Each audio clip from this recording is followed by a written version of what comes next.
یہودی بیٹھ گیا، میں یہاں سے آپ کو نہیں جانے دوں گا۔ تو اللہ کے محبوب نے فرمایا اذن اجلس معک، پھر ٹھیک ہے میں بیٹھا ہوں، اگر تو نے یہ کہہ دیا تو میں تیرے ساتھ بیٹھا ہوں۔ اللہ کے محبوب بیٹھے رہے۔ فصلی رسول اللہ الظہر والعصر والمغرب والعشاء الآخرہ والغداۃ، وہیں بیٹھے رہے، ظہر کی نماز بھی وہیں، عصر کی نماز، مغرب، عشاء اور صبح۔ وَكَانَ أَصْحَابُ رسول اللہ صلی اللہ علیہ وسلم يَتَحَدَّثُونَ يَتَوَعَدُونَ، صحابہ کو جب پتہ چلا تو وہ اسے جھڑکنے لگے یہودی کو۔ فَفَاتَنَا رسول اللہ صلی اللہ علیہ وسلم الَّذِي يَصْنَعُونَ بِهِ، قالوا یا رسول اللہ یہودی یحبسک، تو آپ سمجھ گئے کہ یہ یہودی سے ناراض ہو رہے ہیں، یہودی نے آپ کو یہاں بٹھا رکھا ہے۔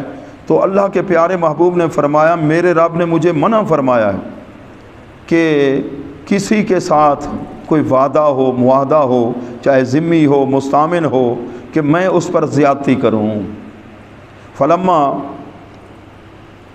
ترجل النہار، جب دن ہو گیا تو یہودی کہتے اشہد اللہ الہ الا اللہ و اشہد انک رسول اللہ، کلمہ پڑھ لیا جی۔ کیس یہودی نے؟ وہی جو مطالبہ کرنے آیا تھا اور ان کا عالم تھا، اس نے کلمہ پڑھ لیا۔ تو اب کیا کہتے ہیں یہ شطر و مالی فی سبیل اللہ، میری جائیداد آدھی وہ اللہ کے راستے میں دی، اسلام کے لیے۔ کلمہ بھی پڑھ لیا، اب جائیداد بھی قربان کر رہا ہے جی۔ اما واللہ ما فعلت بک الذی فعلت بک، میں نے یہ جو سلوک آپ کے ساتھ کیا ہے نا، نہیں جانے دوں گا، ادھر بیٹھے رہو، آپ کے ذمہ میرا قرض ہے، میں نے یہ کیوں کیا ہے؟ الا لانظر الی نعتک فی التوراۃ، اصل میں نے تورات کے اندر آپ کے اوصاف پڑھے تھے، ان میں یہ بھی پڑھا تھا کہ ان کا خلق بہت اچھا ہوگا، حلیم متبع ہوں گے، سخت کلامی کا جواب سخت کلامی سے۔ اب تو ہمارے حالات یہ ہیں، ہم سے اگر کوئی غصے میں بات کرے سختی کی تو ہم کیا کہتے ہیں؟ ہم اینٹ کا جواب پتھر سے دیں گے، ایسے حالات ہیں۔ پہلے وہ ناراض ہے، اس نے غصے میں بات کی، اور ہم بھی خامد ناراض، اس نے غصے میں، تو بیوی صاحبہ اس سے بھی آگے، تو اب گھر کے اندر بگاڑ ہوگا یا نہیں ہوگا؟ تو میں صرف آزمانے آیا تھا، اور میں نے واقعی آزما لیا، آپ حلیم الطبع ہیں، بردبار ہیں، آپ کے خلق کو دیکھ لیا، کلمہ بھی پڑھ لیا۔ اور ہمارے اکابر کا بھی یہی، جنہوں نے اللہ کے محبوب کے خلق سے فیض لیا ہوتا ہے، تو اس مولوی کا انداز، اس عالم کا انداز، اس پیر کا انداز، اس نبی کے غلام کا انداز، اس کے اخلاق کے اندر مٹھاس ہوتا ہے۔ حضرت باجی بستامی رحمۃ اللہ علیہ بہت بڑے ولی ہوئے، ایسے مرید کے ساتھ باہر ایسے تشریف لائے تو آگے دیکھا سرنگی والا آ رہا ہے، پڑھا لا حول ولا قوت الا باللہ، وہ ادھر کہیں علاقے کا تھا، اس کو جو غصہ آیا اس نے سرنگی دونوں ہاتھوں میں اٹھا کر حضرت کے سر پہ ماری، سرنگی بھی ٹوٹ گئی اور حضرت کا سر، ٹھیک ہے نا جی، خون نکلنے لگا۔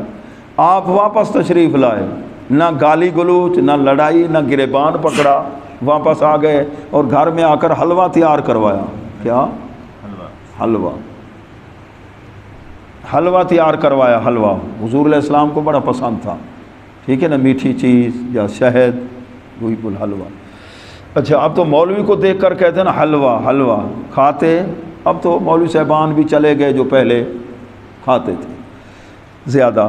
تو پیارے محبوب کے پیارے غلاموں، حلوہ حضرت نے گھر میں تیار کرایا، ایک تھالی حلوے کی اور پیسے بھی، مرید کو فرمایا وہ فلاں آدمی، وہ بیچارے کا نقصان ہو گیا، اس کی سرنگی ٹوٹ گئی ہے، جاؤ، اسے غصہ آیا، ہم نے یہ لا حولہ پڑھا، اس کو تکلیف ہوئی بیچارے کو، یہ حلوہ پیش کر کے آؤ، حلوہ کھائے گا، اندر کا غصہ چلا جائے گا، اور یہ پیسے دے کر آؤ، وہ اپنی سرنگی اور لے لے گا، اور کہنا کہ میرے پیر صاحب ہاتھ باندھ رہے تھے کہ مجھے معاف کر دے یار، مجھے معاف کر دے۔ جس وقت یہ حلوہ اٹھا کے گیا، پیسے بھی، اس سے ملاقات ہوئی تو وہ شرمندہ ہوا، نادم ہوا، وہ آ گیا ملنے کے لیے، کہنے لگا حضور میں توبہ کرتا ہوں، آئندہ یہ کام نہیں کروں گا۔ سرنگی والا تائب ہو گیا۔ کیسے تائب ہوا؟ خلق کو دیکھ کر، اخلاق کو دیکھنا۔ اب ہم سے کوئی مسئلہ پوچھنے آئے اور ہم بگڑ جائیں سمجھانے کی بجائے تو وہ نفرت لے کر جائے گا۔ اور جو دین کا کام کرنے والا ہے اس کا سینہ بہت وسیع ہونا چاہیے، تمام لوگوں سے وہ حلیم الطبابی ہو، کئی قسم کے آگے مزاج اور طبیعتوں والے اسے ہم کلام ہوں گے، سننا ہے برداشت کرنا۔ کہتے ہیں جب پاس کر یا برداشت کی صفت ہونی چاہیے، حوصلہ ہونا چاہیے، کیونکہ جب بندہ غصے میں آتا ہے تو عقل پہ پردہ آ جاتا ہے، پھر ایسی باتیں پھر طلاق تک گھر کے اندر نوبت پہنچ جاتی ہے۔ صبح کی نماز کا ٹائم اذان ہوگی، بیوی نے اٹھایا، اٹھی کٹو دابا، سویر دی نماز دا ٹائم تھی گئی، اس نے پہلو بدلا جی، پھر اس نے اٹھایا تھوڑی دیر کے بعد نماز پڑھ لو، غصہ جو آیا 3 طلاقیں، لا بریک الاؤ ولا سٹاپ الاؤ، ٹھیک ہے، نہ بریک نہ سٹاپ، 3 سے تو پہلے رکتے نہیں، پھر مدرسے میں آ جاتے ہیں مفتی صاحب کے ساتھ، پاس آ کر جھوٹ بولتے ہیں، کہتے ہیں کوئی بیچوں بیچ کوئی راستہ نکالو، کوئی راستہ نکالو۔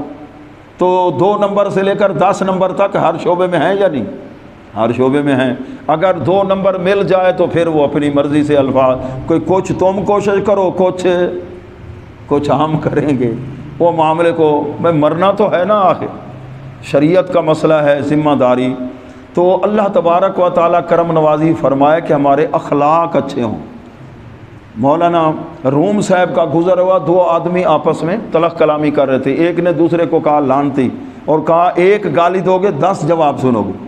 آپ نے فرمایا بھائی مجھے 10 گالیاں دے دے، میری طرف سے 1 بھی نہیں سنے گا، 1 بھی نہیں سنے گا۔ تو صبر، حوصلہ، اور جب غصہ آ جائے تو کیا کرنا چاہیے؟ درود شریف پڑھ لو، پانی پی لو، کھڑے ہو تو بیٹھ جاؤ، بیٹھے ہو ذرا لیٹ جاؤ، سائڈ پہ ہو جاؤ۔ گھر کے اندر کوئی معاملہ ہو گیا، کہیں ایسا نہ ہو کہ گھر کا نظام ہی اجڑ جائے، برباد ہو جائے، پھر اس کے بعد پھر جھوٹ بولتے ہیں۔ ہمارے علاقے میں ایسا ایک مسئلہ پیش آیا، طلاق دینے کے بعد وہ ذرا مان نہیں رہا تھا، تو ہمارے ایک رشتہ دار ہیں، وہ چلے گئے اکیلے میں، بھئی کس طریقے سے اس سے پوچھوں؟ کہنے لگے بھائی تو نے کمال کیا، سنے تو نے 17 طلاقیں دے دی ہیں بیوی کو، 17 طلاق۔ اس نے کہا بس لوگ دشمن ہیں، جھوٹ بولتے ہیں، میں نے تو صرف 3 دی، میں نے تو 17 میں نے صرف 3، بس یہی پوچھنا تھا۔ نظام سارا گھر کا اجڑ گیا، حرام ہوگی اس کے لیے۔ اور یہ آخری درجہ ہے طلاق کا، 3 طلاقیں، تو بہت زیادہ گناہ ہے۔ کوئی لوگوں کا خیال ہے ذہن میں کہ جی حاملہ کو نہیں ہوتی، پھر طلاق ہو جاتی ہے، طلاق دینا گناہ ہے۔ اور عورت اگر ناپاکی کی حالت میں ہو تو ان پڑھ لوگ کئی سمجھتے ہیں شاید طلاق ہی نہیں ہوتی، طلاق ہو جاتی ہے، طلاق ہو جاتی ہے، لیکن طلاق دینا اس حالت میں گناہ ہے۔ اور طلاق تو ایک اگر نہیں بنتی، سب سے زیادہ ناپسندیدہ چیز وہ کیا ہے؟ طلاق ہے۔ اگر نہیں حقوق آپس میں خیال کر سکتے، 1 طلاق دے دینی چاہیے، کل کو پھر دوبارہ بھی معاملہ طہر کی حالت میں ہو یا طہر کی حالت میں طہارت کی حالت میں، 1 کر کے اکٹھی دینا سخت گناہ ہے، جس طرح آج کل حالات ہیں۔ لیکن طلاق واقع ہو جاتی ہے، پھر دوسرے بھی بیٹھے ہیں، پتریر بیٹھے ہیں، وہ دن پا میں 100 دیتی آؤ، کوئی حرج نہیں، ٹھیک ہے نا، 100 1000 دے کے آ جاؤ، ٹھیک ہے نا، ہاں سمجھے نا، ایسے بھی کر دیا انہوں نے۔ بھائی اللہ کے بندو، اگر 3 دے گا وہ 3 ہی ہوں گی، 1 نہیں ہوگی، تو 3 تک یہ ہوتا ہے زیادہ سلسلہ۔ تو طلاق کے بعد پھر پچھتاوا ہوتا ہے۔ اللہ تعالیٰ کرم نوازی فرمائے کہ علماء کے قریب بیٹھ کر ہم دین کو سیکھیں۔ یہ دوری ہے علماء سے، دین کا پتہ نہیں ہے، سمجھتے نہیں ہے کہ طلاق کا لفظ کتنا حساس ہے۔ یہ تو ایسا لفظ ہے کہ آپ سیریسلی بھی کہیں یا مزاح میں کہیں، مذاق میں کہیں، پھر بھی فوراً۔ ادھر بہاولپور کا واقعہ ہے، کوئی طلاق کسی دوست نے دی، تو اب وہ اپنے دوست کی بات سنا رہے اپنی امی کو، اس کی بیوی روٹیاں لگا رہی تھی تنور پر، اس کی امی بھی کھڑی ہیں، وہ فلاں میرے دوست نے اپنی بیوی کو 3، اس نے ایسے کہا اپنی بیوی کو 3 طلاقیں دے دی مذاق میں۔ اب علماء سے پوچھا گیا، بس جی ممنے دی ماں فارغ۔ اور ایک مرتبہ ایسے فلم کے اندر سینما میں ایسے ہوا کہ وہ میاں بیوی تھے آپس میں، تو اس نے وہاں فلم کے اندر 3 طلاقیں دے دی اپنی بیوی کو۔ علماء کو پتہ چلا، فتویٰ انہوں نے دیا، جی جناب کی بیوی فارغ، ٹھیک ہے نا جی، دین کے ساتھ تعلق نہیں ہے، دینی تعلیم کے ساتھ، کہ یہ لفظ طلاق کا کتنا حساس ہے۔ یہ چھری آپ ہنستے ہوئے ماریں کسی کے پیٹ میں یا آپ غصے میں ماریں، اثر ہوگا یا نہیں؟ پتھر آپ شیشے پہ ماریں، شیشہ پھوٹ جائے گا، ٹوٹ جائے گا، چاہے آپ مسکراتے ہوئے، پھر کہتے ہیں جی بس کیا کریں جی ہمارا یہ لڑکا غصے میں تھا، 3 طلاقیں دی غصے میں۔ بھئی طلاق کوئی ایسی چیز ہے جو بیوی کو گفٹ کی جائے؟ طلاق جب ہوتی ہے کوئی نہ کوئی جھگڑا ہوتا ہے یا نہیں؟ غصہ تو ہوتا ہے نا۔ دین کو سیکھنا چاہیے۔ تو یہ طلاق مدرجی طلاق کب ہوتی ہے، بینہ کب ہوتی ہے، اور طلاق مغلظہ کب ہوتی ہے، طلاق احسن کیا ہے، حسن کیا ہے، طلاق بدعی کیا ہے، جس کی طلاق کی وجہ سے گناہ تو ہوتا ہے لیکن وقوع طلاق ہو جاتا ہے۔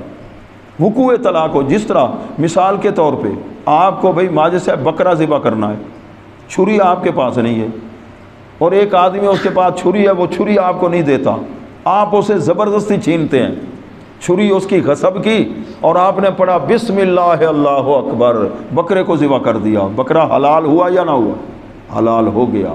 یہ چھری کا چھیننا گناہ ہے لیکن بکرا حلال ہو گیا۔ ایسے 3 طلاقیں ایک وقت میں دینا گناہ ہے لیکن وقوع طلاق ہو جاتا ہے، وقوع طلاق ہو جاتا ہے۔ کسی نے منع کیا بھی میری زمین میں نماز نہ پڑھ، آپ نے جا کر زبردستی پڑھ لی، وہ فرض آپ کے ادا ہو گئے، لیکن زبردستی جو آپ نے ایسے کیا گناہ ہوگا۔ گناہ ہونا اور ہے، اس چیز کا وقوع اور ہے۔ تو پیارے محبوب کے پیارے غلاموں، آج کے درس کا خلاصہ کیا نکلا کہ ہم اپنے اخلاق صحیح کریں، اخلاق اپنے صحیح کریں۔ اگر دین کا کام کرنے والا ہے، جتنا اس کا اچھا خلق ہوگا آگے دین کا فیض۔ اگر اس کا خلق اچھا نہیں ہے، بد کلامی کرتا ہے، لوگوں کے دلوں میں نفرت پھیلاتا ہے، ایسی تقریریں، ایسی گفتگو کرتا ہے، لوگوں کو ایک دوسرے سے، اس کا کوئی فائدہ، اس کا مطلب ہے اس کو بارگاہ رسالت مآب صلی اللہ علیہ وسلم سے فیض نہیں ملا۔ تو کئی ہوتے ہیں زبان کے بڑے، کوتری زبان انہوں دی ہوتی ہے، لہجہ کوترا، اور کوئی ملنے جائے تو بتھاڑ دوسری طرف۔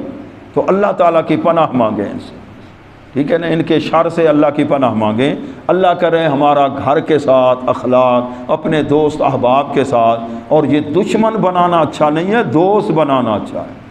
اور کہیں کوئی ایسا معاملہ ہو جائے پھر صبر۔ تو اللہ کے پیارے محبوب کے خلق کے بارے میں سنا، وَإِنَّكَ لَعَلَىٰ خُلُقٍ عَظِيمٍ، تیری خلق کو حق نے جمیل کیا، تیرے خلق کو حق نے عظیم کہا۔